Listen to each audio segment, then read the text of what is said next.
Kabanata 2511. Inchik ako at ipinagmamalaki ko.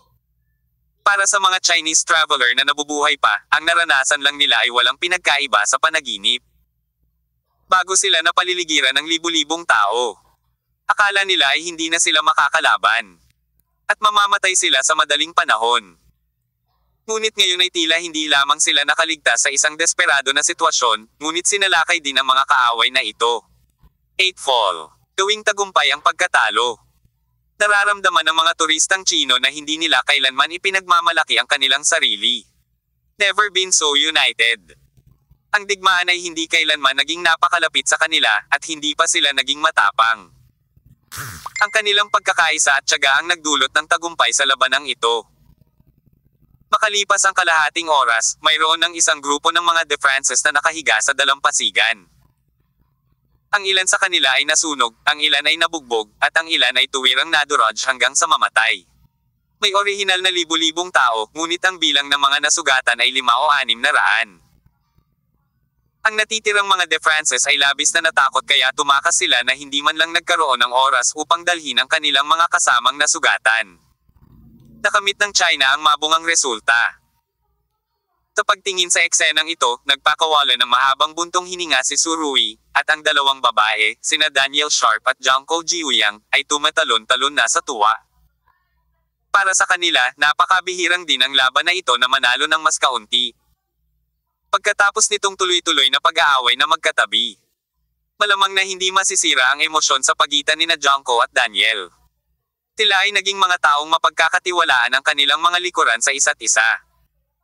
Lalakad na sana si Su Rui at magpapaliwanag kay Hiu Liang. Nang matagpuan niya na ang lahat ng turistang Chino ay sunod-sunod na lumabas sa sasakyan. Tumatalon at sumisigaw, sa sobrang tuwa ay tila nawala ng husto ang pagod sa kanyang mukha, bilang para sa nakaraang hitsura ng kawalan ng pag-asa, ito ay ganap na hindi nakikita. Hanggat tayo ay nagkakaisa, may pag-asa. Magtipon ng buhangin sa isang tore, lahat ay nagtitipon ng panggatong at ang apoy ay mataas. Sa pananaw ni Su Rui, ito ang resulta na gusto niyang mahanap. Ang gayong huwaksiya ay hindi matatalo. Sa oras na ito, lumingon si Su Rui at nalaman na si Daniel Sharp at Jiangkou Jiuyang ay sumugod na sa kanya nang nakabukas ang mga braso. Niyakap ng dalawang magagandang babae si Su Rui, tuwang-tuwa sila. Sa kanilang naunang opinyon, ito ay talagang isang imposibleng gawain. Sa pag-asa sa kanilang tatlo, kasama ang higit sa 130 turistang Chino, paanong maitaboy ang libu-libong defenses. Pero ang totoo, nagawa nila. Ginawa talaga nila. Para sa lahat ng naroroon, tiyak na ito ang kanilang tatandaan habang buhay. Maaaring tumagal ng isang buhay upang gunitain. Gaano man kalakas sina Daniel Sharp at Jiangkou Jiuyang, mga babae pa rin sila sa edad na 20s. Tuwang-tuwa si Su Rui na hinawakan ng dalawang magagandang babae kaya hindi niya maiwasang mahawa sa pananabik. Makalipas ang mahigit 10 minuto, unti-unting tumigil ang mga talentong Chino na ito. Kasama pa rin ni Daniel Sharp si Jiangkou sa mga oras na ito. Sunod-sunod na niyakap ng mahigpit si Su Rui. Na-realize niya na masyado siyang excited kanina. At medyo namumula ang maganda niyang mukha, kaya hindi niya napigil ang abutin ito at tapikin. Tingnan ang dibdib ni Su Rui. Paano ito, sapat na ba para sa iyo na yakapin ka ng ganito ng ating dalawang malalaking dilag? Napangiti si Su Rui. Napakalinis ng isip ko, walang hindi ko naramdaman. Sa pagkakataong ito, si Daniel Sharp naman ang sumimangot. Matanda na ang babaeng ito, sabi mo wala kang nararamdaman. Bulag ka ba? Pinanood ni Jiangkou ang kanilang pag-uusap, at hindi maituwid ang kanyang likod na nakangiti. Alam ni Su Rui na may mga susunod pang mahahalagang bagay na gagawin, at hindi siya dapat pabayaan ng panandali ang victory ay nahihilo. Kaya, mabilis niyang inalis ang kanyang ngiti, mabilis na naglakad patungo kay Hiu Liang, at sinabing, kailangan nating gumawa ng ilang hakbang para maiwasan ang pangalawang pagkakataon ng defenses, atake. Ayon sa hatol ni Su Rui, tiyak na darating ang pangalawang pag-atake ng kabanata ng kalaban, sandali na lang. Pagkatapos ng labanang ito, ang Liangzi sa pagitan ng mga turistang Chino at ng defenses ay ganap ng naayos, at umabot pa ito sa isang walang katapusang sitwasyon. Ito ang Defense Island, teritoryo ng kabilang partido. Paano nila hahayaan ang sarili nilang mga tao na bugbugin ng mga turista sa islang ito? Ito ay tungkol sa dignidad. Higit pa tungkol sa hinaharap. Kung hindi man lang kayanin ng mga De Frances ang mga turistang Chino. Anong pagsasarili ang sinasabi nila? Paano ang pagtatayo ng isang bansa? Maging masunurin lamang upang mabuhay sa pagitan ng Yamagwo at Banlunaksi nang nakatali ang iyong buntot. Kaya naman, bagamat pinangunahan ni Surui at ng iba pa ang mga turistang Chino sa isang magandang simula, tiyak na hindi ito ang oras upang baliwalain ito dahil mas marami pang marahas na alon ang naghihintay sa kanila. Tumayo si Surui sa bubong ng kotse at tinipon ang lahat ng nakaligtas. Pagkatapos ng isang magaspang na bilang, mayroon pa ring 120 tao na maaaring mapanatili ang kanilang pagiging epektibo sa labanan. Medyo marami na ito. Huminga ng malalim si Surui, at pagkatapos ay sumigaw. Mga kababayan ko, bagamat nanalo tayo sa larong kabanata, hindi pa rin natin ito basta-basta, dapat tayong gumawa ng mga bagong paraan upang pigilan ang ikalawang round ng kalaban. Atake. Kahit gaano karaming tao ang dumating, mapapatay natin sila. Itong mga aborigin, ipaalam sa kanila na talagang hindi tayo magaling. Nabuli. Gusto nilang maghayganti, at gusto nating maghayganti, tingnan natin kung sino ang huling tumawa. Kahit nakunin ko ang buhay na ito, kailangan kong patayin ang grupong ito mga tao. Hindi kailanman dapat ipahiya ni Lao Tzu ang inang bayan. Ang mga sigaw na ito ay mas malakas kaysa sa isa. Ngunit alam ni Surui na hindi ngayon ang oras para manalo ng may passion. 1 beses, 2 beses, pagkatapos kabanata 3 beses. Siguradong sisikapin ni De Frances ang kanilang makakaya upang sipain ang matigas na buto ng mga turistang Chino. Natatakot ako na isipin ni Klimt na hindi madaling lutisin ang panig ng China at direktang inutusan ng hukbo na lumapit sa harap ng mga ordinaryong taga-isla. Maaari pa ring pangunahan ni Surui ang mga turista na lumaban, ngunit kung haharapin niya ang isang malaking alon ng mga tropa, siya ay itulak at mawawasak lamang ng grupo. Mabuti para sa lahat na magkaroon ng espiritu ng pakikipaglaban, ngunit nahaharap tayo ngayon sa isang mas malubhang sitwasyon. Seryosong sinabi ni Surui. Kung darating muli ang mga taong ito, maaari pa ba tayong magmaneho para sa counterattack? Isang tagumpay. Ang tanong ni Surui ay nagbuhos ng isang malaking kaldero ng malamig na tubig sa maaliwalas na kapaligiran sa pinangyarihan. Ang nasa sabik na emosyon ay unti-unting nawala, at ang mga turistang Chino ay unti-unting huminahon at nahulog sa pag-iisip. Obviously, mahirap talagang gayahin ang tagumpay. Hindi gaanong nagsalita si Surui, naiintindihan ng lahat sa kanilang mga puso. Kung ang De Frances ay maglakas loob na bumalik pagkatapos ng isang kabiguan, nangangahulugan ito na ang mga taong ito ay talagang handa na. Ang mga sasakyang minamaneho ng mga turistang Chino ay walang gaanong gasolina. Pagkatapos ng pagmamadali ngayon, ang gauge ng langis ay bumaba na. Kahit na halos hindi nito masuportahan, natatakot ako na hindi nito kayang suportahan ang buong kabanata. Pangalawang round na atake. Kaya, para sa mga turistang Chino, napakaseryoso pa rin ang sitwasyon. Kayong dalawa, gagawin namin lahat ng sasabihin mo. Tigaw ng isang turista. Pagkatapos ng labanan ngayon, pareho nilang tinuring sina Surui at Hiyuli ang bilang backbone. Kuya Rui, paano kung itaboy natin? Tumakbo tayo hanggat kaya natin. Sabi niya Yuli Ang. Sa totoo lang. Sa kanyang opinyon. Ito ang pinakamahusay na pagpipilian. Ang pagdidikit sa Maple Leaf Hotel ay katumbas ng patuloy na pagkatalo ng pasibo. At least ma-maintain niya ang mobility niya kung tumakas siya. Gayunpaman, pagkatapos sabihin ito ni Hiyuli Ang, umiling siya na may mapait na ngiti. Wala akong pagpipilian. Naiintindihan ko ang iyong pinili. Sabi ni Surui, nakikita niya mula sa mapang asar ng ngiti ni Hiyuli Ang na hindi inakala ng huli na ito ay isang magandang ideya. Ito ang De France Island. At mayroong mga taga-De France sa lahat ng dako. Sa kasong ito, kahit na pansamantalang umalis sa Maple Leaf Hotel, nasa teritoryo ka pa rin ng ibang tao. Kahit saan ka tumakbo, kukubkuban ka, at mawawalan ka ng bentahe ng konsentrasyon. Sa tingin ko kailangan nating manindigan at bigyan sila ng suntok. Malakas na sabi ni Surui. Paano mo sila tatamaan sa ulo? Gusto mo bang magpatuloy sa paggamit ng mga Molotov cocktail? Nang makita ang nagdududang mga mata ng lahat, kumikinang ng maliwanag ang mga mata ni Tsurugi. Sa tingin ko, malapit na ang ating mga reinforcement. Mga reinforcement. May reinforcements tayo. Alam ko na hindi uupo si Huaxia. Sa tuwing may internasyonal na kaguluhan, ang Huaxia ay walang bansa na palaging pinakamabilis na lumika sa ibang bansang Chino. Pagkatapos makinig sa mga salita ni Tsurugi, lahat ay nasa sabik. Karaniwang naninirahan sa China. Mahirap maramdaman ang pangangailangang ito para sa bansa. At mahirap magkaroon ng ganoon kalakas na pakiramdam ng pambansang karangalan. Ngunit ngayon, sa puso ng mga taong ito, lahat sila ay ipinagmamalaki ng pagiging isang inchik. Oo, paparating na ang ating mga reinforcements. Tumingin si Tsurugi sa kanyang relo, at pagkatapos ay malakas na sinabi. Hanggat magpumilit tayo ng ilang oras pa, makakarating ang ating Huaxia warship sa pantalan. Walang makakapidyaw sa mga inchik. Walang makakapidyaw sa mga taong Huaxia. Sumabay ang lahat. Nakakaloka ang tunog. Darating ang barkong pandigma. Ito ay isang barkong pandigma. Matapos pakinggan ang mga salita ni Tsurugi, ang mga turistang Chinese na naruroon ay parang may dugong manok. Desperado na sila, ngunit hindi nila inaasahan na nakatayo sa likuran nila ang kanilang bansa. Ang kanilang pinakamalakas na suporta. Ang mga hindi nakaranas ng ganitong uri ng kawalan ng pag-asa ay hindi kailanman malalaman kung ano ang pakiramdam ng mapuno muli ng pag-asa.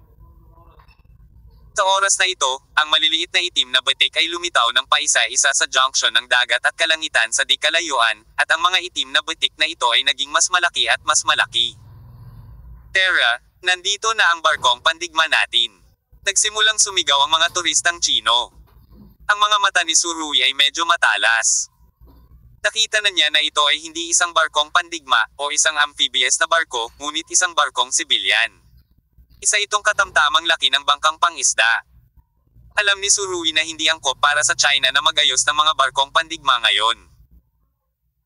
At maraming bansa ang tumitingin dito, marahil ang daan ng mga barkong pandigma ng Huaxia ay naharang ng mga armada ng ilang superpower.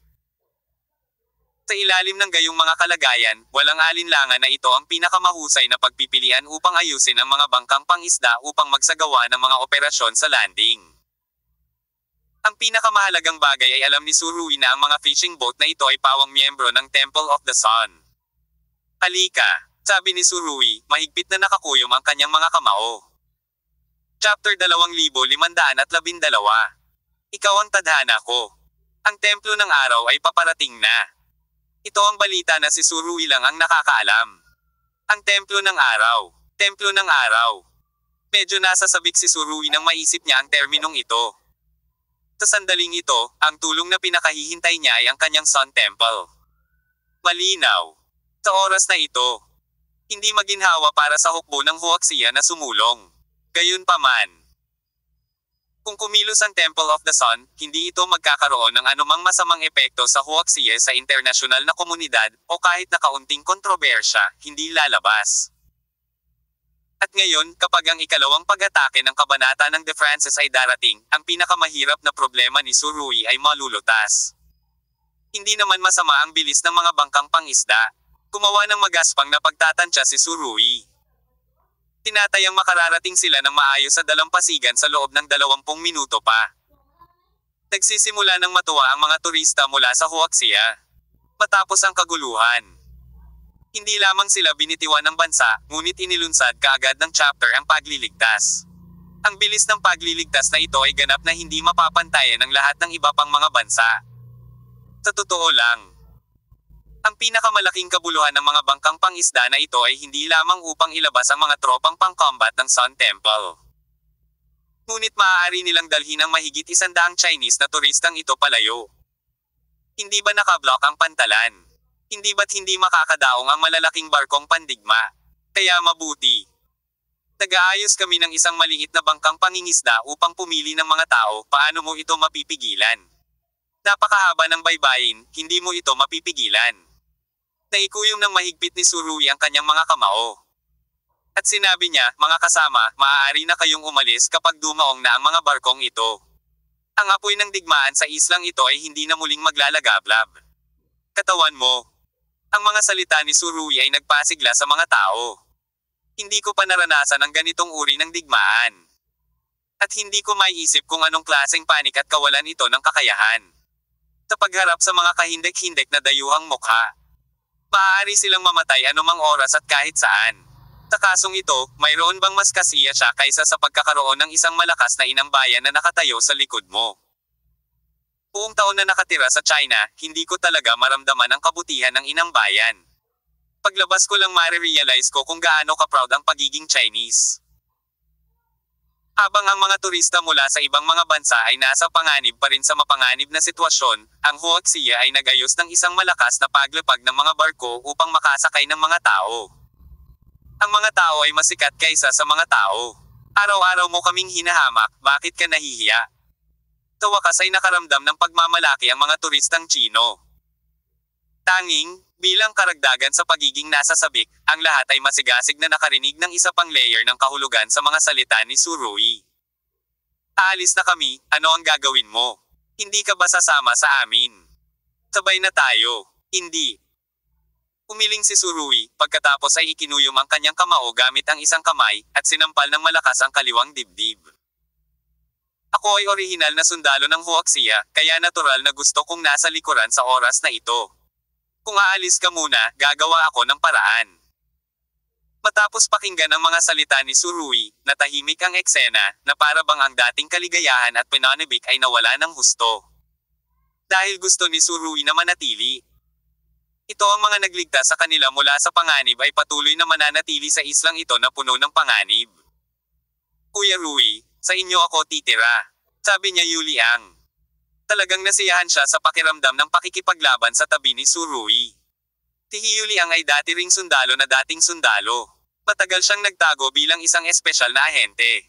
Ang mga Jinnang mandirigma sa kanyang mga buto ay handa na upang ilipat. Sa kasong ito, ayaw niyang umalis, at gusto niyang labanan ang kaaway kasama si Surui. Umiti si Surui. Hindi, kailangan mong umalis, napakaraming kababayan natin ang hindi mapoprotektahan ng walang mga profesional na tao.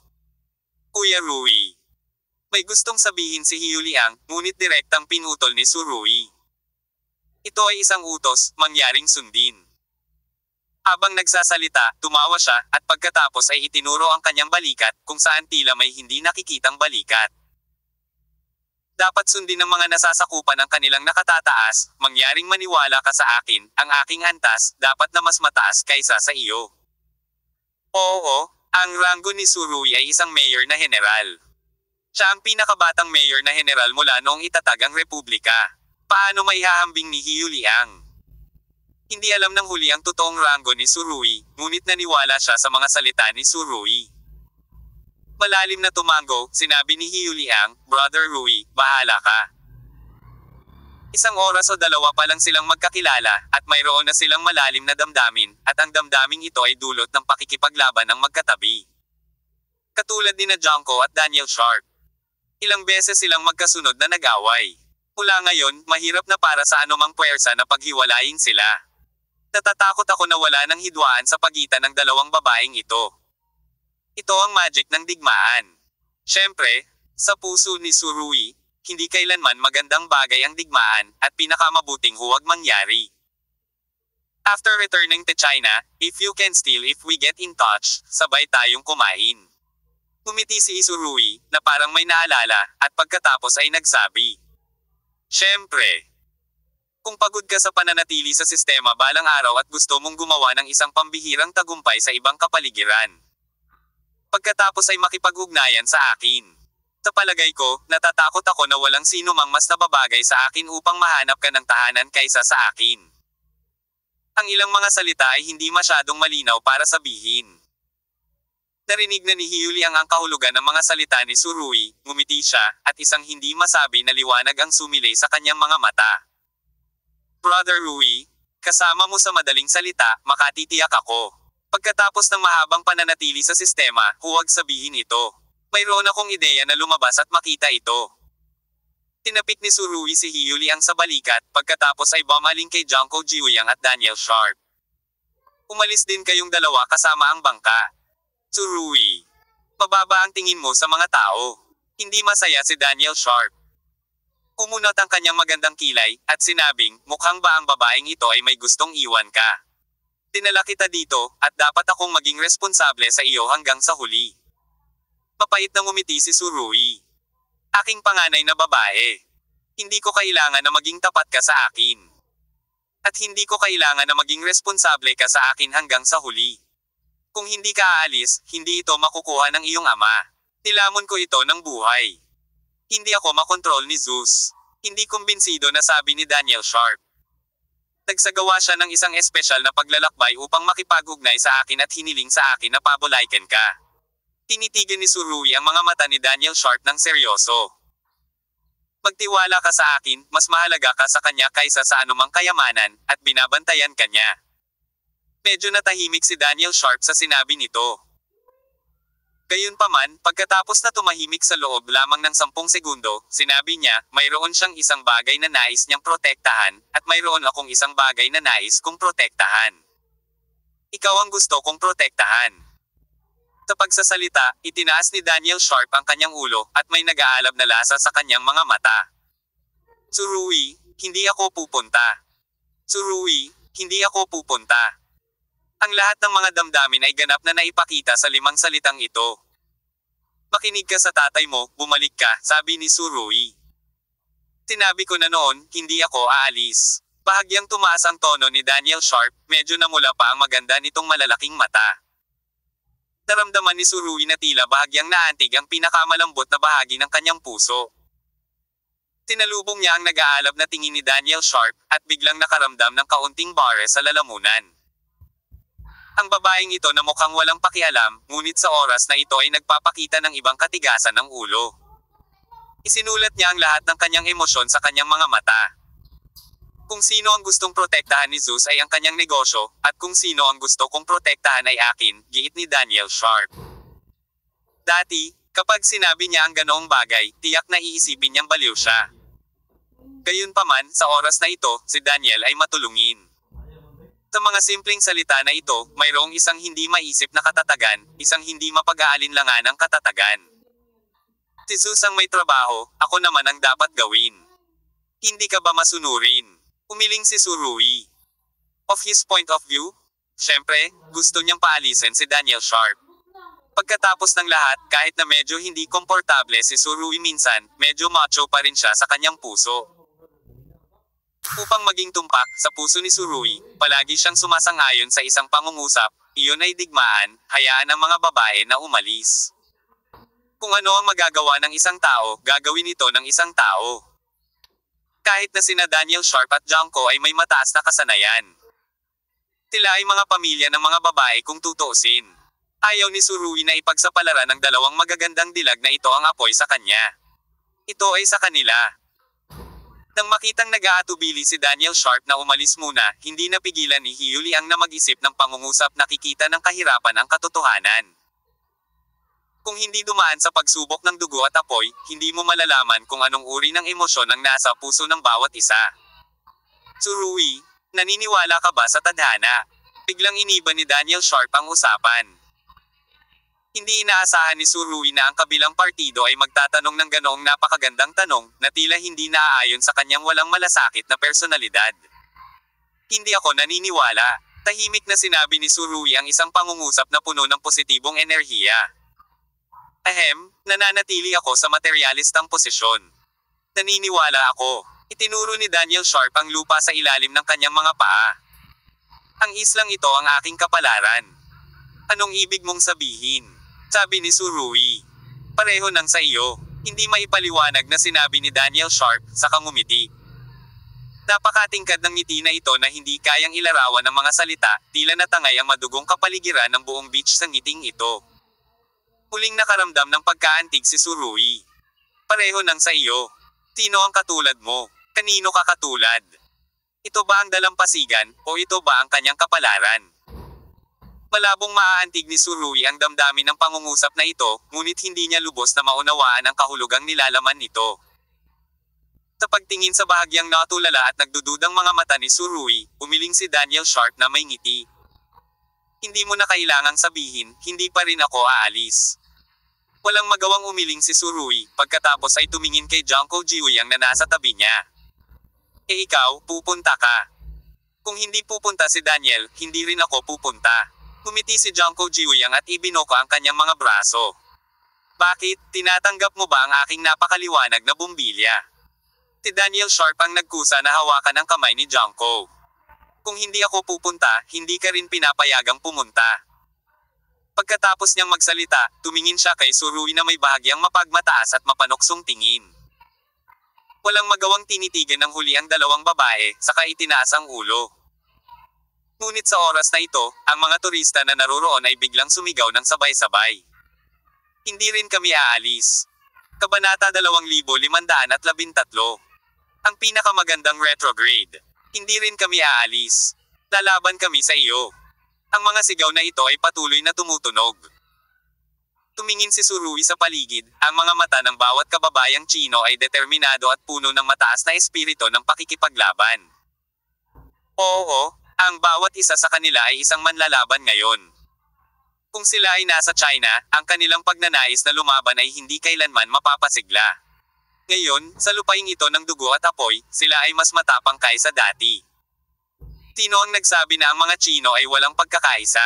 Sino ang nagsabi na ang mga Inchik ay palaging nasa gulo at sila ay lilipad kapag dumating ang sakuna? Ito ay isang ganap na maling pagbasa. Sa harap ng katwiran ng bansa, maliban kung ang isang tao ay lubhang makasarili, karamihan sa mga mamamayang Chino ay maaaring isantabi ang kanilang buhay at kamatayan. Ang pagbangon at pagbagsak ng bansa ay responsibilidad ng lahat. Ang pangungusap na ito ay maituturing na isang walang laman na slogan sa nakaraan, ngunit ngayon, bawat turistang Chino na naruroon ay lubos na nadama ang bigat na nilalaman ng pangungusap na ito. Ang bigat. Si Surui ay tumawa ng napakasaya. Nagbuhos siya ng maraming dugo para sa bansang ito at dumanas ng maraming pinsala.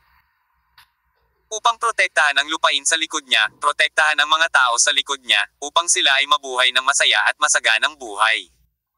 Gayunpaman, sa paglipas ng mga taon, nakita ni Surui ang maraming bayaning duguan at umiiyak. Napakalaki na ng ibinayad nila, ngunit sila ay mali at hindi naiintindihan. Ito ay isang partikular na nakakagigil na bagay. Ngunit sa pagkakataong ito, alam ni Surui na ang karamihan sa mga tao sa bansang ito ay puno ng dugo, at sa isang kritikal na sandali, isinantabi nilang lahat ang kanilang buhay at kamatayan. Lahat ay mahusay. Alam ko ang intensyon ng lahat. Ngunit kailangan mong umalis, sinabi ni Surui. Ito ay isang gawaing itinalaga sa akin ng aking mga nakatataas, at dapat kong tiyakin na ang bawat isa sa inyo ay umalis ng maayos sa Divrain, West Island. Ang kanyang tono ay magaan, ngunit mayroong isang hindi mapag-aalinlangan ang pakiramdam ng katatagan sa loob nito. Si Surui ay mukhang mas bata kaysa sa karamihan ng mga turista dito. Ngunit hanggat siya ay nakatayo lang doon, maaari siyang magdala ng isang hindi mailarawang kamahalan sa mga tao. Ito ay isang uri ng labanan pangkalahatang pakiramdam. Umalis ang lahat, tanging si Surui at ang dalawang magagandang babae ang nanatili. Ang mga turistang Chinese na naruroon ay tumingin sa 3 taong ito na may paghanga at tame time na mga ekspresyon. Ang mga pagpipilian ng 3 taong ito ay karapat-dapat sa kanilang panghabang buhay na paggalang. Tumingin si Surui sa kanyang relo at sinabi, sa loob ng 10 minuto, ang mga barkong iyon ay dapat na lumapag. Pumunta tayong lahat sa mababaw na tubig at salubungin sila. Sa wakas oras na para umalis. Makakabalik ka na sa China. Para sa bawat turistang Chino sa islang ito, ang salitang, bumalik sa China, ay puno ng walang kapantay na intimacy. Itaas ang sugatan at sabay na tayong pumunta. Pinaikit ni Surui ang kanyang mga mata. Hindi niya maiwasang isipin ang mga namatay na turista, kung maaari, kukunin natin ang mga labi at hayaan silang bumalik sa China. Rest in peace. Alisin ang katawan. Parehong buhay at patay, sabay-sabay tayong pumunta. Sabay na tayong umuwi. Matapos pakinggan ang mga salita ni Surui, ang mga turistang Chino na naroon ay sabay-sabay na umungal. Magkasama kayong bumalik sa China. Sa oras na ito, walang sino man ang hindi magugustuhan ang malas na kalikasan ng namatay. At walang sino man ang madarama nila na ito ay napaka hindi kalinisan upang dalhin ang isang patay na tao sa kanilang puso. Ang mga patay na ito ay pawang mga kababayan at kamag-anak. Gusto nilang sabay umuwi, sabay uwi. Marahan na ba maantong hininga si Surui? Sayang naman ang mga namatay, hindi dapat sila namatay sa De France Island na ito, at ang kailangang managot dito ay si Klimt na naglunsad ng kudeta for ulterior motives. Gayunpaman, sa sandaling ito, ang tunog ng makina ay narinig mula sa malayo. Ito ay higit sa isang kotse. Sa lalong madaling panahon malalaman ng mga tao kung ano ang nangyayari. Ito ay lahat ng mga sasakyang militar. Mayroong hindi bababa sa 5 malalaking truck, lahat ay puno ng mga sundalo ng De France.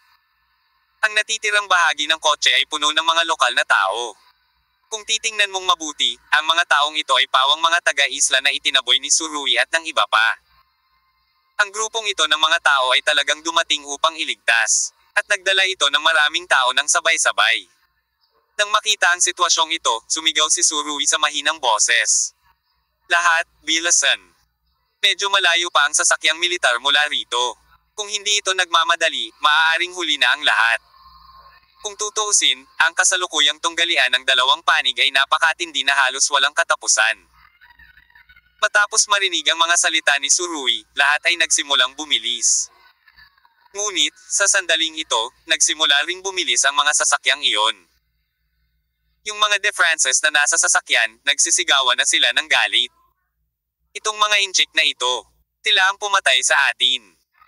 Patayin silang lahat at ipaghiganti ang ating mga kababayan. Walang makakatakas sa kanila, hayaan silang manatili sa De France magpakailanman. Nagsisigawan tuloy ang mga lalaki. Dati, sila ay binugbog ng husto ng mga inchik na may daan-daang nasawi at isang malaking hukbo ng ilang libong tao na nakakalat sa buong kabundukan at mga bukid. Ito ay isang kahihiyan. Ito ang kanilang isla, ito ang kanilang tahanan. Pinalo ng ganito, ano pa ba ang sasabihin? Sa makatuwid, ang mga taga-isla na ito ay nagpipigil ng hininga, at nais nilang ganap na wasakin ang mga inchik na ito sa ilalim ng pamumuno ng hukbo. Sa katunayan, ang pagiging epektibo ng labanan ng mga hukbong ito ay hindi masyadong mahusay. Ngunit sila ay mga ordinaryong tropang garrison lamang. Kung ikukumpara sa mga elite na tropa na sumalakay sa lakas at zenith noon. Pareho ang firepower at combat effectiveness. Malaki ang agwat, ngunit kung tutuusin, sila ang regular na hukbo. Paano magiging kalaban nila ang mga turistang Chino? Nang makitang 100 metro lang ang layo ng mga sasakyang ito mula rito, biglang humigpit ang nerbiyos ni Surui. Tumakbo ng mabilis, lahat bilis. Kasabay nito, ang mga bangkang pangingisda sa dagat ay mabilis ding tumatakbo at humahanggos patungo sa lugar na ito. Ang mga turistang huwaksiya ay naghugas na sa dalampasigan at sa tubig sa oras na ito. Gayunpaman, hindi sila maglakas loob na gumawa ng anumang slides. Bang bang bang. Sa oras na ito, tumunog ang mga putok ng baril. Ang mga sundalong nakatayo sa likod ng malaking truck, binaril. Gayunpaman, may mga 2 kilometro pa rin ang layo mula sa bangkang pangisda. Mukhang hindi masyadong mahaba ang distansyang ito. Ngunit kapag dumaong ang bangkang pangisda, madaling mabaril ng tropa ang lahat ng turistang Chino. Sunod-sunod ang putok ng baril. Bagamat hindi masyadong maganda ang marksman ng kalaban, 2 turistang Chino ang binaril at nahulog sa tubig dagat nang hindi nakaluhod. Mabilis na tinina ng kanilang dugo ang pawis sa paligid na pula. Bitawan mo ako, umalis ka. Ilang beses na nag-flutter ang 2 sa dagat pero hindi sila makatayo. Gayunpaman, walang sino man sa mga inchik ang sumuko sa kanila. May ilang pasaherong tumakbo mula sa harapan, binuhat ang 2 sugatan at umalis. Huwag isuko ang isa, huwag isuko ang isa. Pamilya tayong lahat. Sa pagkakataong ito, nagtamo rin ng mga tama ng bala at nahulog sa dagat ang 2 lalaking karga-karga ang katawan ng kanilang mga kasama. Nagmamadaling hilahin sila ng iba pang kasama. Ngunit tumanggi sila sa tulong ng kanilang mga kasama. Pabayaan mo ako, kunin mo ang mga patay na kapatid, at hayaan silang bumalik sa lupain para sa kapayapaan. Sa mga panahong tulad nito, lahat ng tao ito ay isang walang takot na espiritu, walang sino man ang mayroon lamang sa kanilang mga puso, iniisip lamang nila ang tungkol sa iba. Sino ang nagsabi na ang mga Chino ay makasarili? Makasarili talaga ang mga nagsasabi nito. Akala ko lahat ng iba ay katulad niya. Ngayon, ang pagganap ng mga turistang Chino sa mga kritikal na sandali ay walang alinlangan ang pinakamahusay na katibayan. Sa sandaling makuha natin ang grupo, ang buong mundo ay matatakot sa mga inchik. Sa sobrang pagkabalisa ni Surui, narinig niya ang putok ng baril, at sumigaw. John Z, Daniel, ay escort ninyong dalawa ang lahat sa bangka. Saan ka pupunta? Tigaw ni Junko at Daniel Sharp. Ngunit sa oras na ito, ibinigay ni Surui ang pinakamahusay na sagot ng may aksyon. Tumalikod na siya at tumakbo patungo sa dalampasigan. Habang tumatakbo ang lahat patungo sa bangkang pangisda, pinili ni Surui na umatras. Ito ang retrograde ng buhay. Ito ang pinakamagandang retrograde. Huwag. Pumalik ka kaagad. Huwag, masyadong delikado. Lahat ay sumisigaw, lahat ay tumatawag. Alam nilang lahat kung ano ang gagawin ni Surui. Siya mismo ang lalaban sa dosenang truck na iyon. Kailangan niyang harapin ang napakaraming tropa ng kaaway ng mag-isa. Habang ang lahat ay nagmamadali patungo sa pagkakataon ng buhay, pinili ni Surui ang direksyon ng kamatayan ng mag-isa. Sa sandaling ito, alam ng lahat ng mga inchik na hinding-hindi nila malilimutan ang pagbabalik na ito sa kanilang buhay. Ito ba ay isang Chinese na sundalo? Eto na. Ginamit ni Surui ang kanyang mga aksyon para ibigay ang pinaka-standard at perpektong sagot sa tanong na ito. Tumakbo ka. Huwag kang lumingon. Tigaw ni Daniel Sharp. Sa oras na ito, bigla siyang nakaramdam ng pananakit ng ilong. Isang bagzo ng hangin ang umihip, direktang bumuhos ang mga luha mula sa kanyang malalaking mata. Ihip ng hangin. Sumigaw din si Junko. Huwag sayangin ang pagkakataong nilikha ni Surui para sa lahat ng kanyang buhay. Lahat, tumakbo. Mas mabilis. Sa sandaling ito, halos lahat ng huwaksiya ang mga pasahero ay sabay-sabay na sumigaw. Tumakbo. Sa oras na ito, natatakpan na ng tubig dagat ang kalahati ng mga hita, at nagkaroon ng maraming pagtutol. Gayunpaman, wala sa mga Chinese na pasaherong ito ang nag-atubili. Lahat ay sumusulong. Kinagat nila ang kanilang mga ngipin, na may luha sa kanilang mga mata, at ang kanilang mga mata ay matatag. Kahit napagod na sila, hindi pa rin sila nagpapahinga. Ang bawat isa ay may isa lamang na paniniwala sa kanilang mga puso, at iyon ay, ang pagkakataong nilikha ni Surui sa kanyang buhay ay hindi dapat sayangin. Sa oras na ito, tumakbo na si Surui sa dalampasigan, ang kanyang figure ay naging streamer, nakaharap sa truck ng militar, tumalon siya. Bago pa man makita ng driver ang nangyayari, naramdaman niya ang malakas na kalabog sa kisame, na para bang binangga ito ng mabigat na bagay. Pumunta ka sa impyerno. Ungol ni Surui. Malinaw na niya itong nakita noon pa man. Ang kotseng ito ang humahanggaw sa unahan, at ang kawal sa sasakyan ang pinakabaliw na bumaril. Pagkatapos niyang sumigaw, tumalon siya sa kotse. Sa pagkakataong ito, para itong bombang sumabog sa kotse, at ang masikip na tropa ng kalaban ay hindi man mga general ni Surui, ngunit sa isang kisap mata, sunod-sunod na silang natamba sa sasakyan. Isinapanganib ni Surui ang kanyang buhay upang tulungan ang mga nakatakas na turistang Chino na maantala ang oras. Kabanata 2514. Nasusunog ang dugo. Tumalikod si Surui, hinawakan ang frame ng bintana ng co-pilot, at tumalon pagkatapos niyang harapin ang kaaway sa kotse. Sa oras na ito, wala pang 10 segundo bago siya tumalon sa kotse. Hindi man lang namalaya ng driver ang nangyari nang makita niyang may tumalon mula sa bintana ng pasahero at pinalayas siya ng sasakyan sa sumunod na segundo. Kawawa naman ang driver na ito ay hindi makita kung ano ang hitsura ng taong umatake sa kanya hanggang sa siya ay nawala ng malay nang siya ay nahulog sa lupa. Pagkasakay ni Surui sa driver's seat, nang walang pag-aalinlangan, bigla niyang pinahihit ang manibela, at pagkatapos ay bumangga ang truck sa sasakyan sa tabi niya. Puno ng mga sundalo ang sasakyan na iyon. Kanina pa nila tinatitigan ang mga pasahero ng huwaksiya na sumugod sa dagat. At magpupuri na sana at barilin. Ilang pagpikit na lang kaya hindi na nila namalaya na nagpalit na pala ng kamay ang military truck sa tabi nila. Mahirap na ang tama ni Surui. Ang mga sundalo sa truck ay nawala ang kanilang sentro ng grabidad, sumuray-suray, at nahulog pa nga ng ilang beses. Gayunpaman, kaagad pagkatapos, naglabas si Surui ng 2 granada mula sa kahon sa tabi ng pasahero, at inihagis ang mga ito sa katawan ng kotse sa tabi ng bintana. Boom! Ang mga tao sa truck na ito ay binomba at naghiyawan. Gusto ng driver na magmaneho para umiwas, ngunit kinuha ni Surui ang baril sa gilid ng pasahero, itinaas ang kanyang kamay at nagpaputok ng bala. Wala nang oras para umiwas ang driver, kaya binaril siya sa ulo, at tumalsik ng dugo ang windshield sa harap. Namatay ang driver, at tuluyang nawala ng kontrol ang truck at bumangga sa dingding ng courtyard ng hotel sa tabi nito. Boom! Ang pader ng patio ng hotel ay gumuho. At huminto ang truck na may usok na nagmumula sa harapan ng truck, at ang mga sundalong defense sa truck na hindi namatay ay nawala ng malay. Ito ay nawala. Kung madyay gising ba ito o hindi ay hindi pa rin alam. Matapos makuha ni Surui ang dalawang truck ng chapter, hinampas niya ang manibela at sumugod sa kabilang truck. Sa katawan ng kotse na ito, nandoon ang lahat ng taga-isla ng De France, lahat sila ay kinubkob ang Maple Leaf Hotel dati. Sa pagkakataong ito, umaasa sa kanyang napakahusay na kasanayan sa pagmamaneho, nabangga ni Surui ang kotse sa tabi ng isa't isa ng ilang beses mula sa gilid, na puwersahang itinulak ang kotse sa kalsada. Ang mga taga-isla na iyon ay orihinal na gustong gamitin ang lakas ng hukbo upang makabalik at bigyan ang mga turistang Chino ng masarap na prutas na makakain.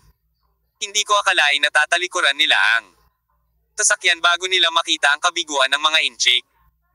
Dahil slope ang gilid ng kalsada, gumulong-gulong ang truck matapos itulak palabas ng kalsada. Ang grupo ng mga taga-isla ay nadurog lahat sa ilalim ng truck. Kung gaano karaming mga tao ang namatay o nasugatan, ang Diyos lamang ang nakakaalam. Ngayon, mula sa labas, ang truck ni Surui ay medyo punit-punit. Kahit na, dahil sa nakaraang tuloy-tuloy na epekto, ang tangke ng gasolina ay na-deform sa ilalim ng presyon ng epekto, at kahit na nagsimulang tumagas ng langis. Ang mga oil spill ay nakamamatay para sa vintage truck na ito. Ang Surui ay nasa bingit ng panganib anumang oras. Kung ang kotse ay sumabog, gaano man siya kalakas, may isang paraan lamang upang mapatay. Gayunpaman, hindi nagatubili si Surui. Malayo-layo na ang kanyang sinugod. Ngunit bigla niyang hinaila ang handbrake at hinampas ang manibela.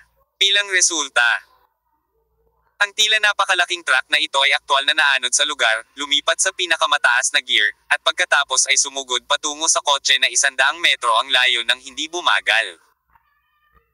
Sa oras na ito, napagtanto ng mga sundalong nakasakay sa truck sa kabilang panig na may mali, at sunod-sunod nilang itinaas ang kanilang mga baril para barilin. Ang parehong ay totoo para sa driver. Nakita niya ang nakaraang pagganap ni Surui na nagparamdam sa mga tao ng labis na nakakatakot. Isang buong 3 sasakyan ang nawasak sa kamay ng lalaking Ints. Na ito, at daan-daang tao ang namatay at nasugatan. Killer ba ang lalaking ito? Bakit kaya niyang taglayin ang nakakatakot na kapangyarihang panlaban? Ang pinakamahalagang bagay ay nangyari ang lahat ng ito sa loob lamang ng 2 o 3 minuto, na nagpapahirap sa mga tao na mag-react. Baliw, baliw. Damn, galit na galit ito. Pinara ng driver ang preno at pumihit. Hindi siya makakapaglaro ng truck tulad ni Surui na umaanod sa lugar. Dahil sa napakaliit na deceleration at pag-ikot, masyadong malaki ang roll angle ng kotse, at muntik na itong tumalikod ng sabay-sabay. Tumagilid ito sa isang tabi, at ilang ulit na napailing ang mga sundalong nakatayo sa balde. Ang natitira ay nakatayo pa rin sa kotse, hindi mapanatili ang kanilang anyo, lalo na ang patuloy na pagbaril kay Surui. Tumakbo, tumakbo. Sa oras na ito lang ang nasa isip ng driver. Tinurog na siya ni Surui. Hayaan siyang walang ideya na makipagkompetensya. Sa harap ng napakalakas na impact ni Surui, pinili ng kotse na tumalikod at tumakbo. Gayunpaman, hindi siya kailanman bibigyan ni Surui ng pagkakataong makatakas. Wala siyang ibang mapagpipilian ngayon at ayaw niyang gumawa ng isa pang pagpipilian. Itinaya ni Surui ang kanyang buhay, tinapakan ang accelerator hanggang sa ibaba, at pagkatapos ay binilisan ito patungo sa sasakyan. Sa pagtingin sa poster na ito, mayroong isang pakiramdam ng paningin na namamatay ng magkasama. Tataranta ang mga sundalo sa kotseng iyon. Kung ganito lang tumama ang sasakyan, grabe kung hindi sila mamamatay. Loko, talagang baliw na ang lalaking ito. Matagumpay na nabibigyang kahulugan ng pagkilos ni Surui ang isang pangungusap hanggat sapat ka, matatakot ka ng iba. Pinataas ni Surui ang accelerator ng kotse sa maximum, at ang paligid na tanawin ay halos naging streamer. Ang mga sundalo sa sasakyang militar na iyon ay likas na nakapikit. Hindi nila alam kung ano ang gagawin sa sandaling ito, at kahit na lubusang nakalimutang mag-shoot. Sa sobrang bilis ni Tsurugi, natatakot akong hindi mailiko ang sasakyan nila, at nasira na sana ito sa gitna. Pumunta ka at makita ang Diyos. Pinaikit ni Tsurugi ang kanyang mga mata. Mahigpit na hinawakan ang manibela, ang kanyang mga paa ay patuloy na nagpapalakas, at halos mabali niya ang accelerator pedal. Sa oras na ito, ang mga bangkang pangingisda sa buong bilis ay sa wakas ay sumugod sa mababaw na tubig. Hindi na sila makamove forward, at kung magpapatuloy sila ay ma-stranded. Gayunpaman, ang distansya na ito ay hindi na isang problema. Dahil ang lalim ng tubig dito ay lumampas sa taas ng isang tao. Nagsimula na ang mga turista sa paglangoy. Hindi man sila marunong lumangoy. Tinatapon din sila ng mga tao sa tubig. Napakatigas ng kanilang mga mata. At alam ng mga turistang ito na hindi nila dapat sayangin ang pagkakataong makatakas na nilikha ni Tsurugi para sa kanila sa kanyang buhay. Bagamat ang paglangoy sa tubig dagat ay kumukonsumo ng maraming enerhiya, kahit na sila ay naubos sa sukdulan, lahat ay walang balak na sumuko, at lahat ay puno ng fighting spirit. Pagtrabaho ng mas mabuti, malapit na tayong sumakay sa bangka. Siya Yuli ang nanguna at sumigaw. Hanggat nakasakay sila sa barko, ang kanilang misyon ay ganap na natapos. Ang mga turistang ito ay hindi na malalagay sa panganib sa kanilang buhay. Sa oras na ito, maraming mga lalaki na nakasuot ng itim na uniforming pang-combat ang tumalon mula sa bangkang pangisda. Tumalon sila sa dagat at mabilis na lumangoy dito, tapos sumama sila sa mga turista. Sumakay na ang lahat. Nang halos maubos na ang mga turista, muling tinulungan sila ng mga lalaking ito na nakaitim na uniforme sa labanan. Ang pagnanais na mabuhay ay sumusuporta sa kanila. Kung hindi sila makakaalis ng buhay, paano sila magiging karapat-dapat sa retrograde back? Sa wakas, halos lahat ay sumakay sa bangkang pangisda. Nakaupo sila sa bangka, nakasuot ng magaspang na damit. Malapit ng mamatay. Ang usapin ay dumating sa puntong ito. Ganap na imposible para sa Klimt na maabyutin sila ng walang barkong pandigma. Ang mga sundalo at sibilyan ng De France Island ay hindi na maglalagay ng anumang banta sa kanya. Ngunit sa oras na ito, wala ni isang turista ang gumawa ng tunog upang ipagdiwang, tila ang natitirang bahagi ng buhay ay hindi katumbas ng kanilang mga tagay. Wala man lang silang kaunting saya. Pagkasakay sa bangka, ang mga turistang ito ay lumingon sa likuran ng halos likas. Gusto rin nilang makita kung mahahanap nila ang retrograde back. Kung hindi dahil sa binatang iyon. At hindi niya isinapanganib ang kanyang buhay para pigilin ang kalaban. Hindi na magkakaroon ng pagkakataong makatakas ang mga turistang Chinese na ito. Ang karahasan ng De France ang magiging huling alaala ng kanilang buhay. Gayunpaman, nang makita nila ang mga larawan sa baybayin, ang bawat turista ay hindi maiwasang mapabulalas. Diyos ko! Huwag! Dahil sa oras na ito, ang truck na minamaneho ni Tsurugi ay tumaas na ang bilis nito sa pinakamataas na punto, at pagkatapos, ang dalawang truck ay nagbanggaan ng walang anumang kahanga-hanga. Tamang-tama. Ang truck, na mukhang walang takot sa kamatayan, ay muntik nang mabangga ang isa sa gitna. At diretsyong bumagsak ang harapan ng truck. Sa ilalim ng antas na ito ng epekto, ang sabungan ay lumiit sa isang antas na ang driver sa loob ay walang pagkakataon na mabuhay. Ngunit sino ang nagmamaneho ng truck na ito?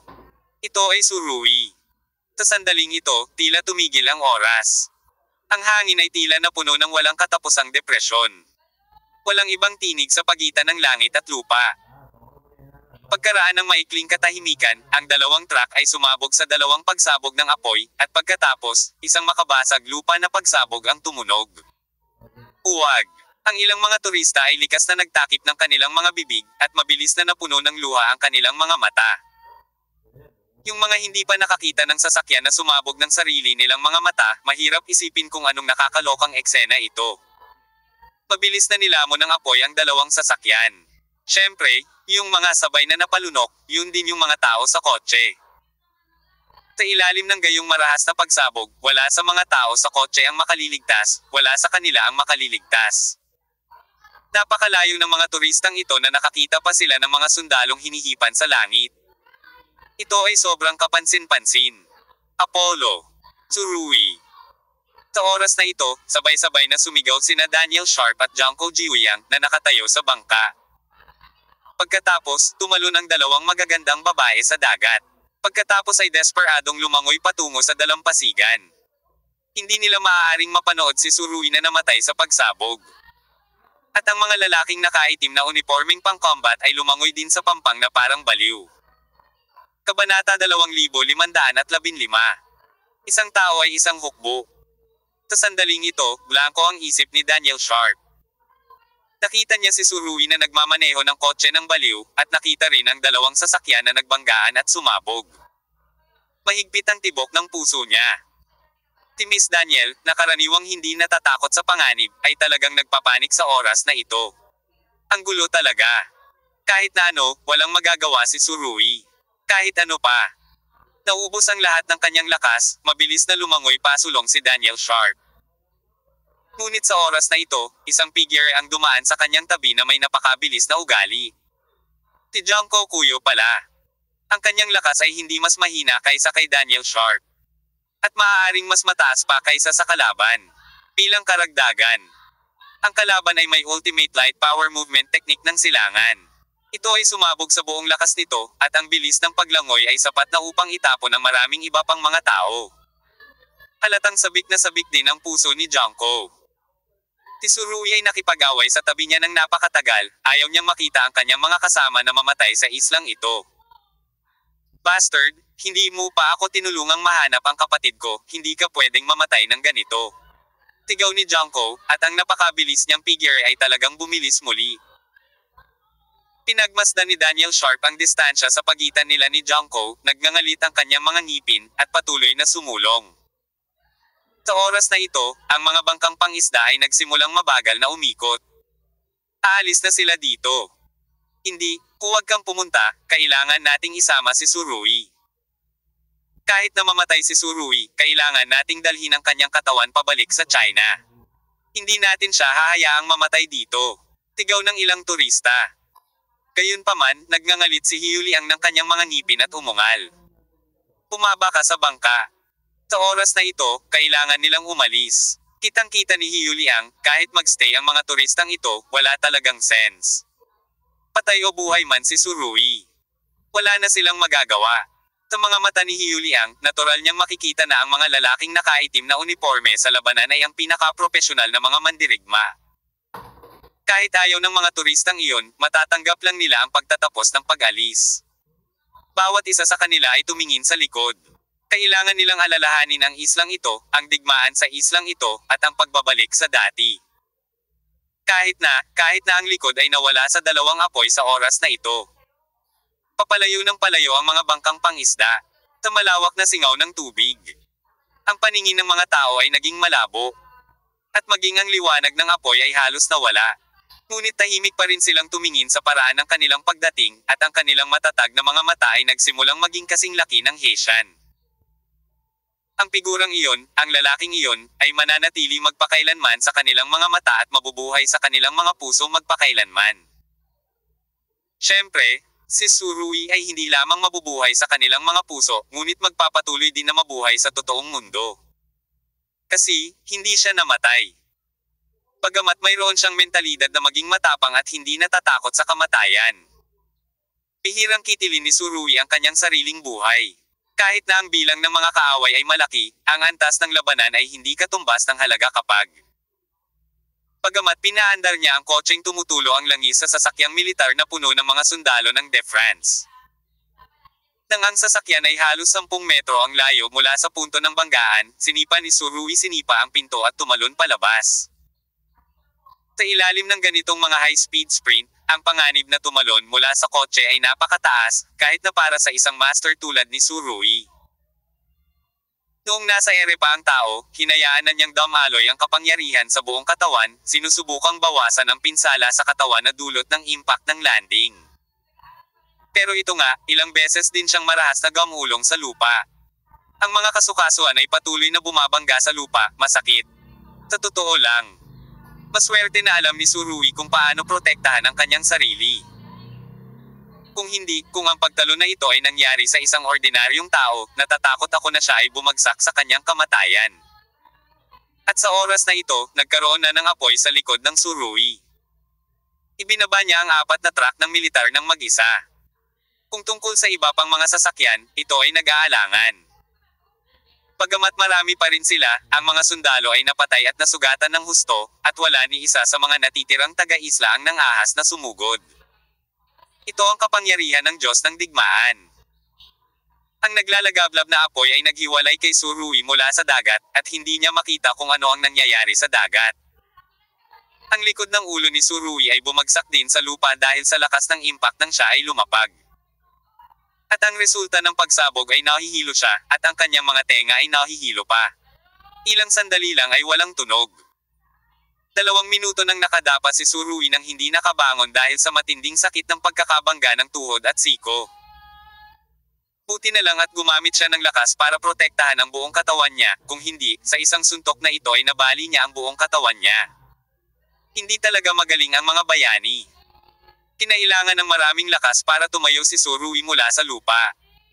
Ngunit sa kabutihang palad, dahil ang kanyang kontrol sa lakas ay bumuti ng husto.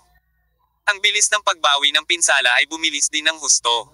Pagkaraan ng ilang minuto, ang sakit hindi na ito karahasan gaya ng dati, at least bumalik na ito sa matitiis na saklaw. Ang iba pang malalaking truck ay sabay-sabay na nagpreno.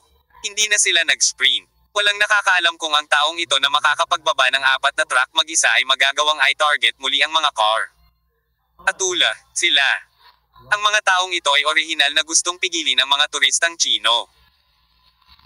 At gustong magpakawala ng mabangis na hininga, ngunit wala sa mga turistang Chino ang nahuli, at sa halip ay pinatay at nasugatan nila ang daan-daang tao mismo. Ang mga turistang Chino ay pumunta na sa dagat at umalis sakay ng mga bangkang pangisda. Sa kasong ito, nawalan din ng target ang mga defenses na ito.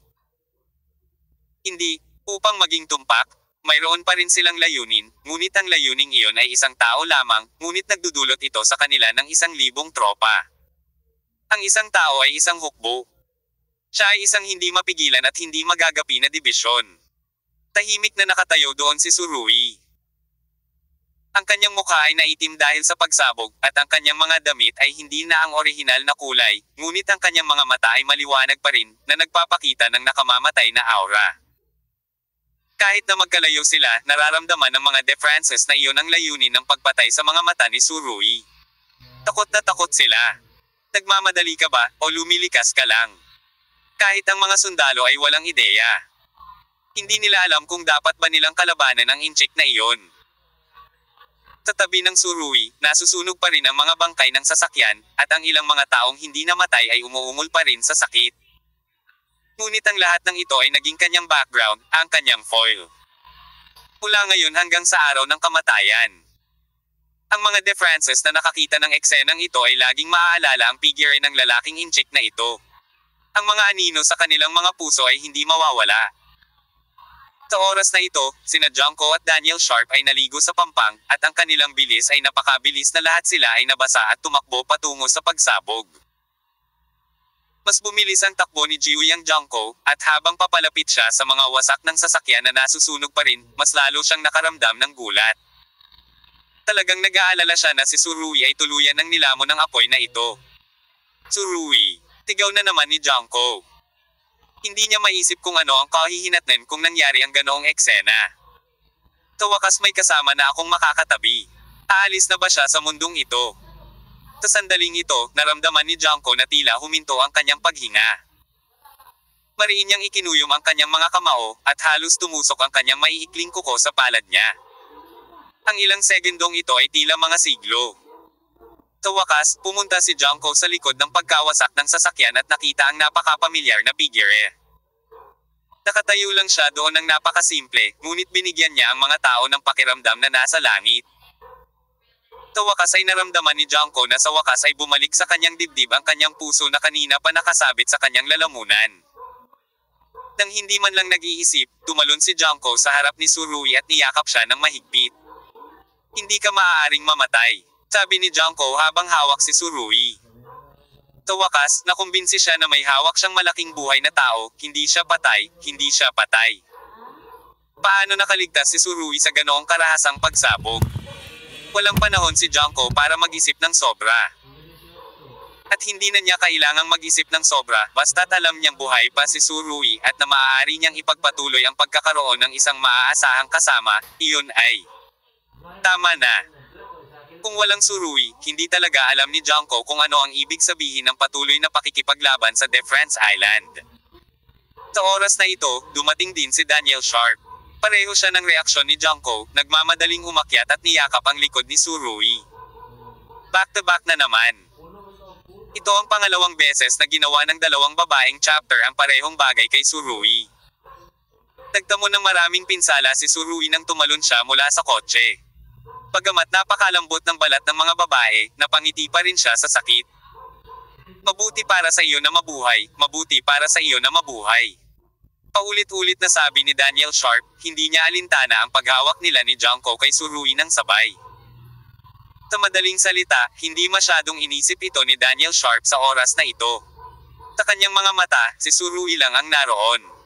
Sa oras na ito, si Junko ang unang nakaalam na may mali. Namula siya at umubo ng 2 beses.